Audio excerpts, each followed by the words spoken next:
When I was young, I thought my country was the best on the planet. And I grew up singing a song called Nothing to Envy. And I was very proud. In school, we spent a lot of time studying the history of Kim Il-sung, but we never learned much about the outside world. Except that America, South Korea, Japan are the enemies. Although I often wondered about the outside world, I thought I would spend the entire my life in North Korea until everything suddenly changed. When I was 7 years old, I saw my first public execution. But I thought my life in North Korea was normal. My family was not poor, and myself had never experienced hunger. But one day in 1995, my mom brought home a letter from a Caucasus sister. It read, "When you read this, our 5 family members will not exist in this world because we haven't eaten for the past week. We are lying on the floor together, and our bodies are so weak. We are waiting to die." I was so shocked. This was the first time I heard that people in my country were suffering. Soon after, when I was walking past the train station, I saw something terrible that still can't erase from my memory. A lifeless woman was lying on the ground, while an emaciated child in her arms just stared helplessly at his mother's face. But nobody helped them because they were so focused on taking care of themselves and their families. A huge famine hit North Korea in the mid-1990s. Ultimately, more than 1 million North Koreans died during the famine, and many only survived by eating grass, bugs, and tree bark. Fire outages also become more and more frequent, so everything around me was completely dark at night, except for the sea of lights in China, just across the river from my home. I always wondered why they had lights, but we didn't. This is a satellite picture showing North Korea at night compared to neighbors. This is the Amno River, which serves as a part of the border between North Korea and China. As you can see, the river can be very narrow at certain points, allowing North Koreans to secretly cross. But many died. Sometimes I saw dead bodies floating down the river. I can't reveal many details how I left North Korea, but I only can say that during dark years of the famine, I was sent to China to live with distant relatives. But I only thought that I would be separated from my family for a short time. I could have never imagined that it would take 14 years to live together. In China, it was hard living as a young girl without my family. I had no ideas what life was going to be like as North Korean refugees. But I soon learned it's not only extremely difficult, it's also very dangerous. Since North Korean refugees are considered in China as illegal migrants, so I was living in a constant fear that my identity could be revealed and I'd be repatriated to a horrible fate back in North Korea. One day, my worst nightmare came true when I was caught by the Chinese police and brought to the police station for interrogation. Someone had accused me of being North Korean, so they tested my Chinese language abilities and asked me tons of questions. I was so scared. I thought my heart was going to explode. If anything seemed unnatural, I could be imprisoned and repatriated. I thought my life was over. But I managed to control all the emotions inside me and answer the questions.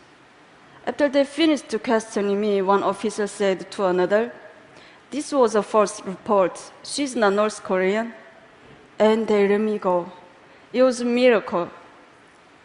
Some North Koreans in China seek asylum in foreign embassies, but many can be caught by the Chinese police and repatriated. This group was so lucky. Even though they were caught, they were eventually released after heavy international pressure. These North Koreans were not so lucky. Every year, countless North Koreans are caught in China and repatriated to North Korea, where they can be tortured, imprisoned, or publicly executed. Even though I was really fortunate to get out, but many other North Koreans have not been so lucky. It's tragic that North Koreans have to hide their identities and struggle so hard just to survive. Even after learning a new language and getting a job, their whole world can be turned upside down in an instant. That's why after 10 years of hiding my identity, I decided to risk going to South Korea. And I started a new life yet again.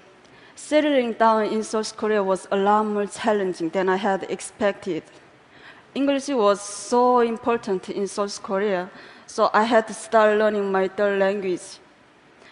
Also, I realized there was a wide gap between North and South. We are all Korean, but inside we have become very different due to 67 years of division. I even went through an identity crisis. Am I South Korean or North Korean? Where am I from? Who am I? Sadly, there was no country I could proudly call my own. Even though adjusting to life in South Korea was not easy, but I made a plan. I started studying for university entrance exam. Just as I was starting to get used to my new life, I received a shocking phone call. The North Korean authorities intercepted some money that I sent to my family, and as a punishment, my family was going to be forcibly removed to a desolate location in the countryside. They had to get out quickly, so I started planning how to help them escape. North Koreans have to travel incredible distances on the path to freedom. It's almost impossible to cross the border between North Korea and South Korea. So ironically, I took a flight back to China and I had to tour the North Korean border. Since my family couldn't speak Chinese, I had to guide them. Somehow through more than 2,000 miles in China and then into Southeast Asia. The journey by bus took 1 week and we were almost caught several times. One time our bus was stopped and boarded by a Chinese police officer. He took everyone's ID cards and he started asking them questions. Since my family couldn't understand Chinese, so I thought my family was going to be arrested. As the Chinese officer approached my family, I impulsively stood up and I told him that these are deaf and dumb people that I was chaperoning. He looked at me with suspiciously, but luckily he believed me. We made it all the way to the border of Laos, but I had to spend almost all of my money to bribe the border guards in Laos. But even after we got past the border, my family was arrested and jailed for illegal border crossing. After I paid the fine and bribe, my family was released in 1 month. But soon after, my family was arrested and jailed again in the capital of Laos. This was one of the lowest points in my life. I did everything to get my family to freedom. And we came so close, but my family was thrown in a jail just a short distance from the South Korean embassy. I went back and forth between the immigration office and the police station, desperately trying to get my family out.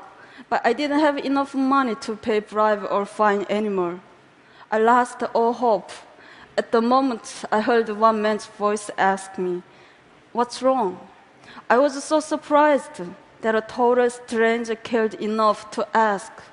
In my broken English and with a dictionary, I explained the situation, and without hesitating, the man went to the ATM and he paid the rest of money for my family and 2 other North Koreans to get out of jail. I thanked him with all my heart and I asked him, "Why are you helping me?" "I'm not helping you," he said. "I'm helping North Korean people." I realized that this was a symbolic moment in my life. The kind strange symbolized new hope for me and the North Korean people when we needed it most. And he showed me the kindness of strangers and the support of the international community are truly the rays of hope when North Korean people need. Eventually, after our long journey, my family and I were reunited in South Korea. But getting to freedom is only half the battle.